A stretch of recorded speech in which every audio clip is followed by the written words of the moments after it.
Nah, ketika manusia memilih kafir, itu haknya.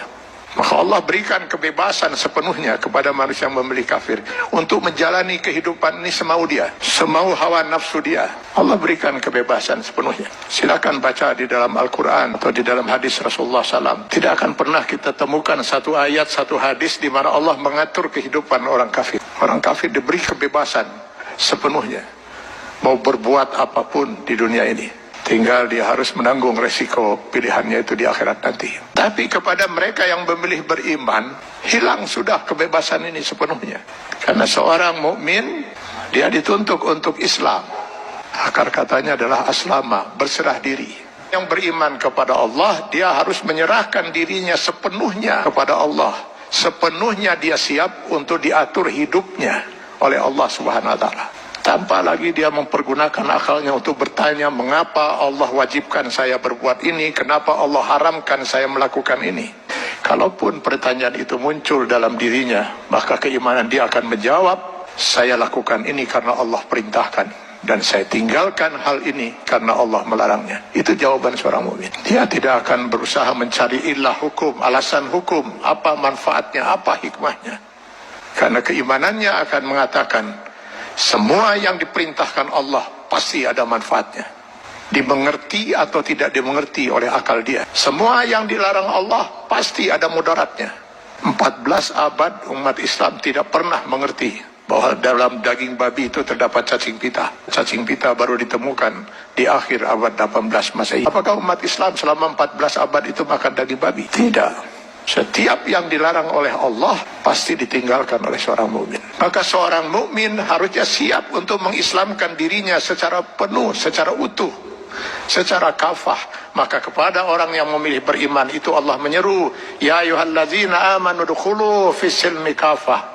Kalau memang kalian memilih beriman, masuklah ke dalam Islam itu secara kafah, secara utuh. Mengislamkan diri kita setiap detik, baik dalam hubungan hablum minallah maupun hablum minan nas. Itulah sebabnya Allah menurunkan 6.666 ayat Al-Quran, yang sebagian dari ayat Al-Quran ini dijelaskan oleh kurang lebih 5.000 hadis Rasulullah SAW. Kenapa harus Allah turunkan ribuan ayat Al-Quran dan ribuan hadis ini? Karena yang mau diatur hidup seorang mukmin itu bukan hanya sekedar sholat, saum, zakat, haji saja. Seluruh kehidupan dia per detik, Pak. Mulai dari masuk WC, keluar WC, sampai mengatur kehidupan bermasyarakat, bernegara. Ini kalau dia mau milih beriman. Kalau tidak mau diatur hidupnya, jangan milih beriman, milih kafir. Pada orang-orang yang berfaham sekularisme, liberalisme, yang ingin memisahkan agama dari kehidupan, saya sering mengatakan, kenapa repot-repot harus menolak sebagian aturan Allah? Pilih kafir, Anda bebas sebebas-bebasnya. Kalau memilih beriman, sudah hilang kebebasan itu. Dan pilihannya hanya satu di antara dua. Memilih kafir atau memilih beriman. Memilih beriman konsekuensinya kita sudah harus Islam. Mengislamkan diri kita, menyerahkan sepenuhnya diri kita untuk diatur hidup kita oleh Allah Subhanahu wa Ta'ala. Karena itu setiap orang mukmin sadar betul bahwa selamat tidaknya dia termasuk orang yang ditangisi oleh tidak oleh Rasulullah SAW. Dia harus bisa mengislamkan dirinya setiap saat. Karena yang nanti akan dimintai pertanggungjawaban di yaumil akhir bukan hanya sebatas sholat, zakat, saum, haji saja, tapi seluruh kehidupan dia per detik.